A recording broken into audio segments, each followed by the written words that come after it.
Welcome, Sister Power family. Aloha, aloha, and happy Women's History Month. And we are here with two fabulous women. But to mark Women's History Month, which honors women's contributions in the country, meet two extraordinary women whose impact resonates across the nation. Connie Hall, 2023 Nevada State Teacher of the Year, and Jacalyn Eyvonne, poet, writer, and current founder, director of the Monologues International Film Fest. Welcome, Queens, to Sister Power.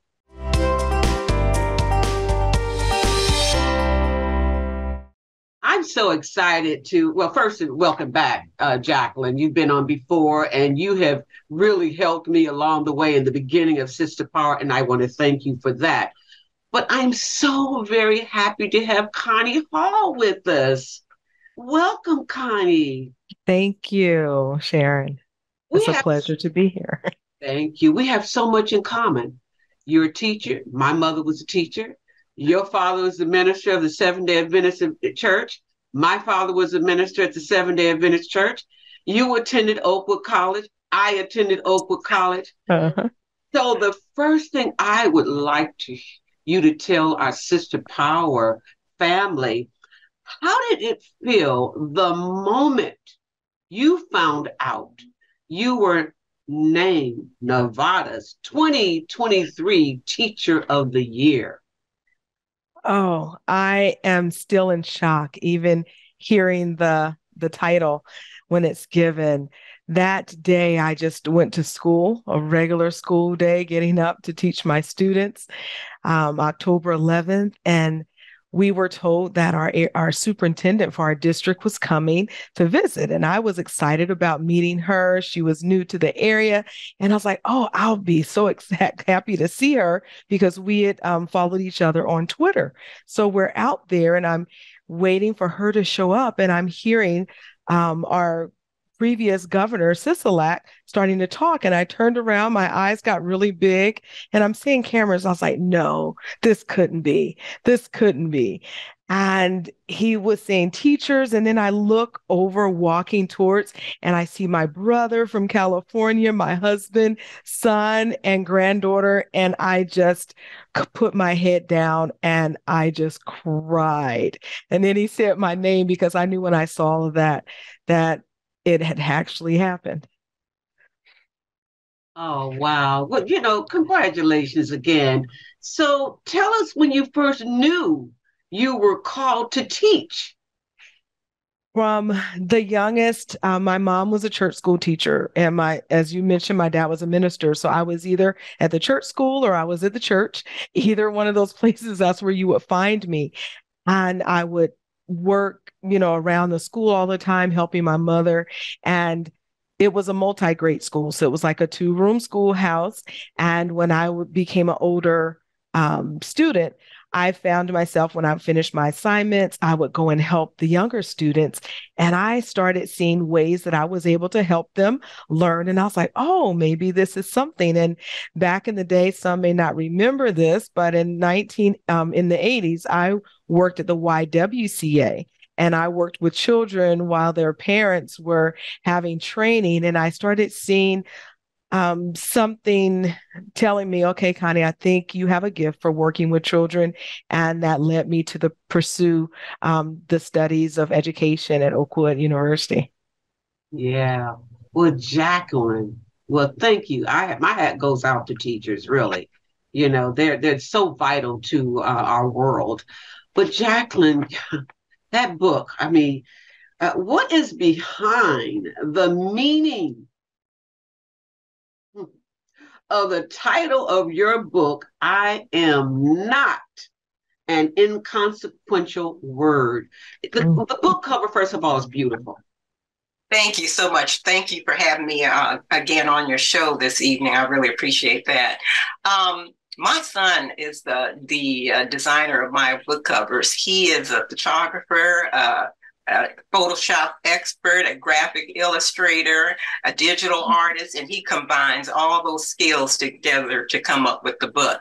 And just briefly on the cover, we use initially I had words coming out of her mouth, and some of them were negative, and I thought, well, maybe I shouldn't have the words there. So we tried to come up with what should we have. So we came up with the idea of having the fairy dust, where the words actually transform, which is what happened to me through the years. So when you think in terms of the title of the book, we all remember the nursery rhyme, sticks and stones can break my bones. We grew up with that, but words can never hurt you. Well, that's not true, because words can definitely hurt you. And when you're an impressionable young child, those words can stay with you for years and impact your life for a long time. And so what I've done in the book, I've gone from childhood to motherhood to womanhood, and I've taken little short story segments of my life and to begin each chapter. And behind that, the chapter are a series of poems. So it's poetry and memoir that basically is my life story.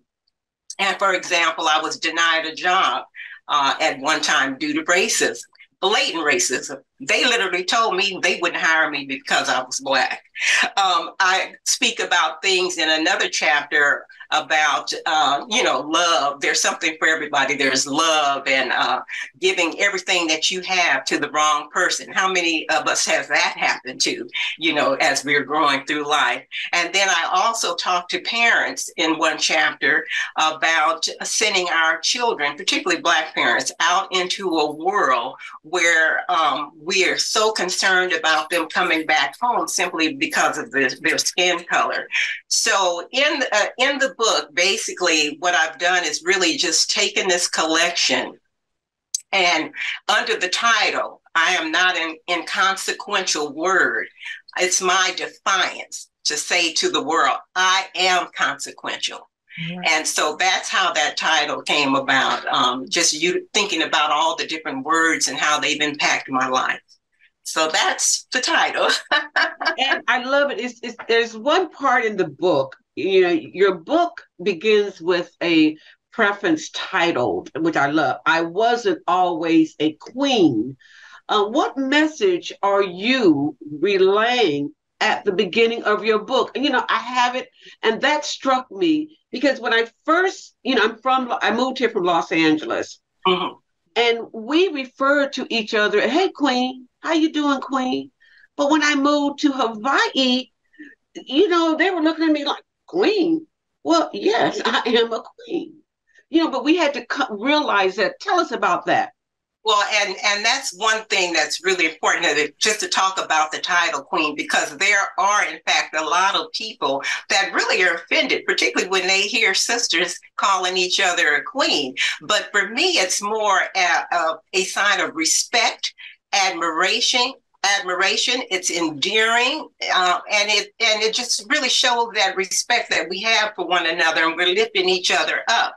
So when I say I wasn't always a queen, I wasn't, because when I was younger and in my 20s, I was stumbling and falling, and there was times that I even questioned myself. I think I mentioned early on that I questioned my value and self-worth. And so there was time that I allowed myself to be taken advantage of, not only by boyfriends who disrespected me, but also people on the job. I was just disrespected on jobs many times, because I needed the paycheck so badly. And when you're desperate for that paycheck and you're living paycheck to paycheck, they can almost treat you any kind of way because you can't lose that job. And so it took me a long time to get to the point where I had more strength. I had the strength, and I started to love myself and decided that I wasn't going to take that anymore. I ended up creating my own employment and went into real estate. I was in real estate for over 25 years and built my own wealth. I ended up being a broker with 36 agents working under me, making over $1 million a year, which was wonderful until 2008, where the real estate market crashed. But what I did, even though I ended up having to close the brokerage, I turned that whole thing around and used that opportunity to go back into my art, which was the reason I got into real estate in the first place, so that I could afford my art. And so I just turned around, went full time into the filmmaking, into producing local television shows, working with youth in film, kids in film, and just doing everything that I want to do, my writing, everything. So I've been retired since then, since 2008, working on my art. Your message is so empowering. It really is. It's very empowering. And I'm going to come back to you, Connie, because we are the examples for the boys and girls coming up. So what would you, this is for you, Connie, what would you say to a young lady who may be considering teaching as a profession? I would applaud them because teaching is a very rewarding profession. I never regret the day that I started, and I began teaching officially in 1994.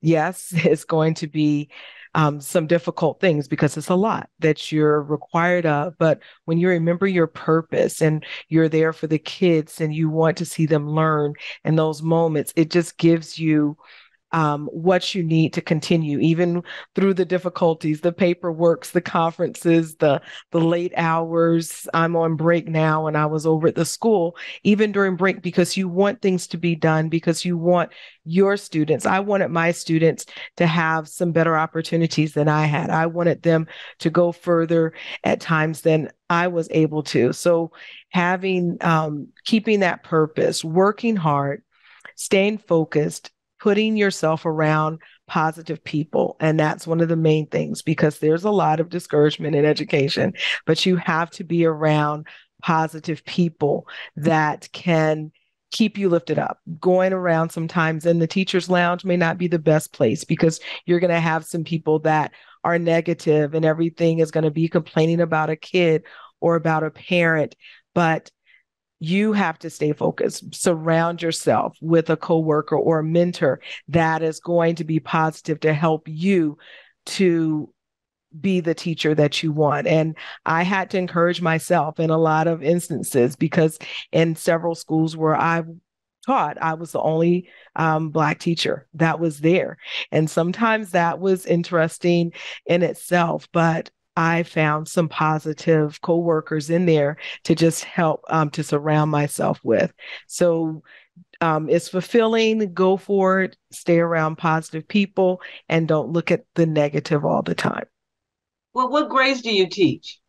Right now, I'm teaching kindergarten. I was like, when I started out, I taught kindergarten, and I've taught from nursery up until third grade. And I waited until I got in my 50s to go back to kindergarten. And I was like, oh boy, now I need some more energy. But I love it. And I wouldn't trade it for anything. I'm going to probably be teaching. I thought about retiring. Next year will actually be 30 years for me. And I won't be able to retire, because when I started teaching, I was in the private school setting, and then I'm in the public school setting. So I have to continue to get some retirement. But I had somebody say, what would you do if you weren't teaching? They're like, you would be at the school every day. And I said, you know what? As long as I have the energy inside of me, I'm going to keep going. And I told one practicum student that was in my classroom, I said, the day that teaching stops being my passion is the day that I retire. And I have that excitement, so I'm going to keep going. That sounds good. We need teachers. We really do. So back to you, Jacalyn, and that book. It's just gorgeous. And how many books have you written? Well, I have 2 right now, but I have one that will be on Amazon next week. And that is the Venting to Verse. And I think we have a picture of that one here. How to turn your anger into a poetry. So that's kind of showing how my techniques of how I write and the way I generate ideals and whatnot. But then I also have a book called Strange Things Happen After Midnight. And that's a collection of thrillers. I love scary as well. So I'm kind of multi-dimensional. Wow. And again, the book covers are live, they're colorful, they're beautiful. Your son does an excellent job. So my question to you, Jacalyn, do you only write for yourself or others? You know, I write for both, but I write for myself first. I feel that I have to be compassionate. I have to feel compassion about what I'm putting on paper. And if I don't feel that way, why would I expect someone else to read my work and feel anything? So I start out basically writing for myself, hoping that other people will enjoy what I put out there. Now, when I complete something, I may have my daughter or my some friends read through the work, and then they may give me some suggestions, and I may go back to the drawing board. But if I don't feel good about my work, I'm not even going to send it out to them. So I think everyone needs to kind of write for themselves first, make sure that it's something that they enjoy, that they love. If I'm doing a how-to, that's different. That's for a particular audience. But when it comes to the poetry or short stories and whatnot, I have to feel something about that work before I can pass it on. Wow, yeah, that makes sense. I always admire writers because you start off with an empty page. And that seems to me so intimidating to look at a blank page. So how do you get inspired to write? I share that in my book, Bending to Verse. I put all of those little techniques and whatnot in that book. So I'm encouraging people when that comes out next week. I think it'll be the 3rd or the 4th. To look into that, and you'll get all my tips for that book. Okay, so where do we purchase Bending to Verse? It will be on Amazon. Okay, all right. Verse, So Connie, I can't wait. I want it for sure. Mm-hmm. What other aspirations do you have? I love teaching. That's just my main thing. And also it's interesting, and I'm waiting to get her book Venting Diverse, because I've also started writing, and that was interesting hearing her say that, because for me, I never thought I was a writer. And I had people to pick on me and say, oh, you can't write, you can't do a sentence. And I was at a point in my life, things were really hard. And I went to have a pity party and I started writing. It was like God wouldn't let me have a pity party. And I just started writing out different things and expressing myself, how you mentioned how you're going through different situations. And I found a way that I was writing. If somebody told me what they were going through, I was able to kind of put it in words in like 2 or 3 paragraphs. And I was like, wait a minute. So finally, my one dream was fulfilled, because I wanted to publish before my mom passed away. So in July of 2019, I published my first book, Thoughts from a Soul. They're inspirational readings. And I got that out, and I haven't taken time to do anything else. So I want to write. I like to encourage outside of education. I like working with families. I like working with women and encouraging them because of the difficulties that I had to go through during my time. And so my other is doing the writing, because I'm having a children's book that I'm working on that hopefully will be out. I found one of the young people, a high school junior in the Reno, Nevada area, and she is an amazing gifted artist. And she was in one of the chalk contests here in Nevada that's very popular at one of the casinos in their parking lot. And next to her picture, she had put on there, she wanted to be an illustrator. So I had lunch with her a few weeks ago, and I was like, I want you to do my illustrations, because the things that I am doing, I want to open doors for others to give them those opportunities. So the writing, along with teaching, and to just try to travel around and to go do some motivational speaking, some things that I do outside. So just get some writing. I'm not at your level, Jacalyn, but I'm aiming to be there one day. Well, you have a mentor. That's what's wonderful. That's right. And her son. And call me anytime. All right. Thank you. Now, tell me the name of your book and where can we purchase it, Connie? It was a self-published. It was called Thoughts from a Soul, Inspirational Readings and Scriptures. And I have to order it. I don't even, when I was in the process after doing that, I was caregiving for my mom. And so I kind of sat it to the side, and I need to, because I have people asking me for copies. So I have to look back and pull them, get everything out so I can start getting them to people again. Okay. All right. I'll look forward to hearing from you. Yes. So, Jacalyn, is there a chapter in your book that resonates with you? All of the chapters are important to me. They all take on a significant life, but I think the one that really stands out is the chapter on marriage, because that was 25 years of my life. And during that time, my son was born.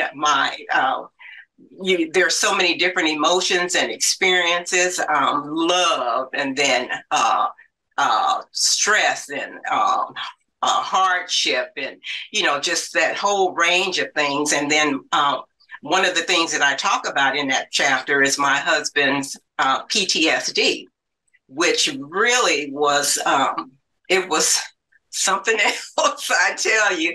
And so that really put a lot of stress on the marriage. We ended up at the Veterans Administration so many times. I can't even count anymore how many times we tried to get help for him, and to really no avail. And that's one of the issues too that I kind of address, is that just the medical treatment that I feel that we as Black people receive, particularly as Black veterans, but Blacks in general. And it was 2 months.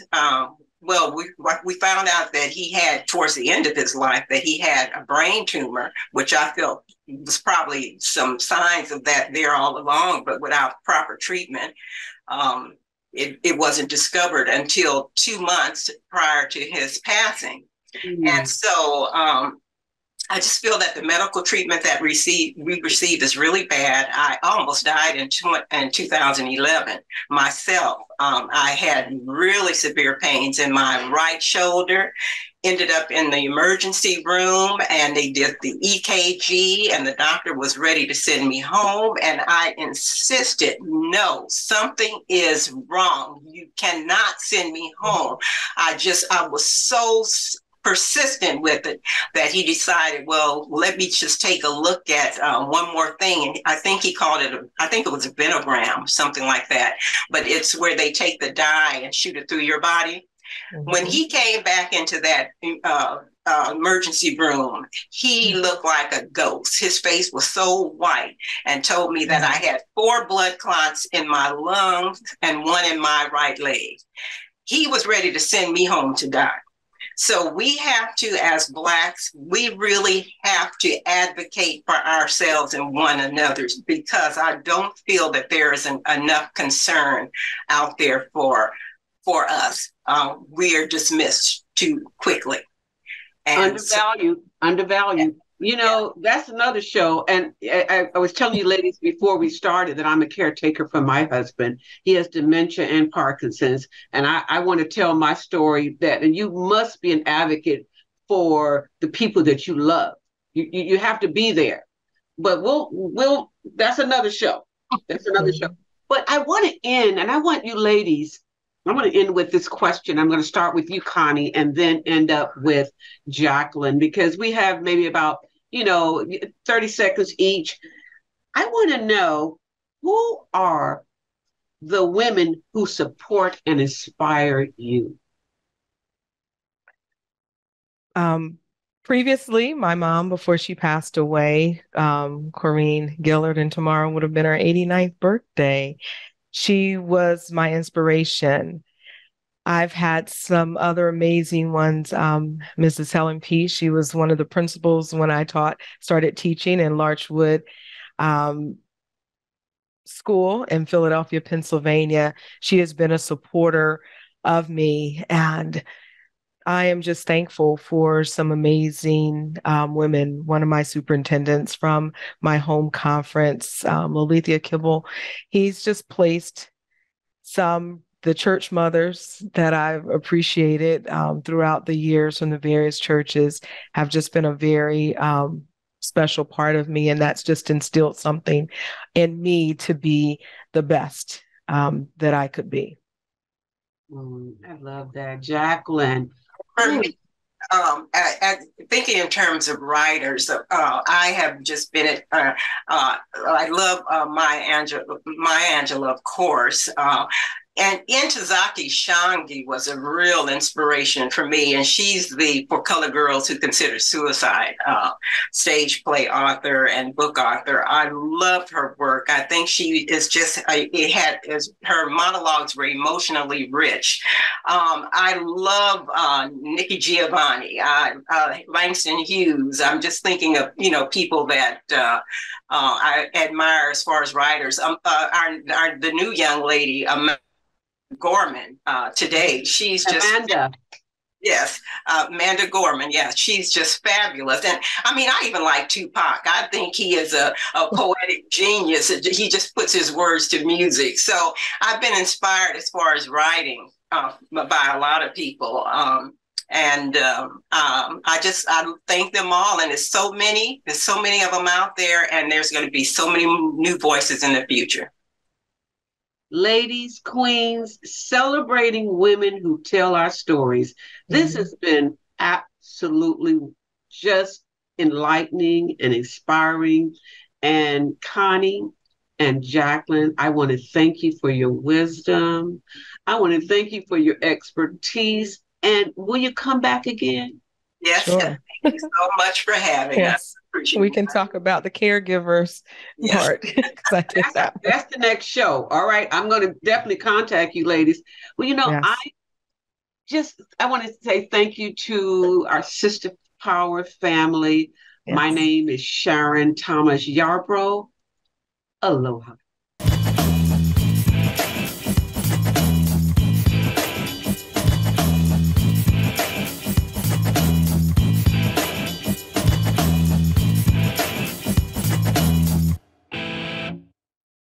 Thank you so much for watching ThinkTech Hawaii. If you like what we do, please like us and click the subscribe button on YouTube and the follow button on Vimeo. You can also follow us on Facebook, Instagram, and LinkedIn, and donate to us at thinktechhawaii.com. Mahalo.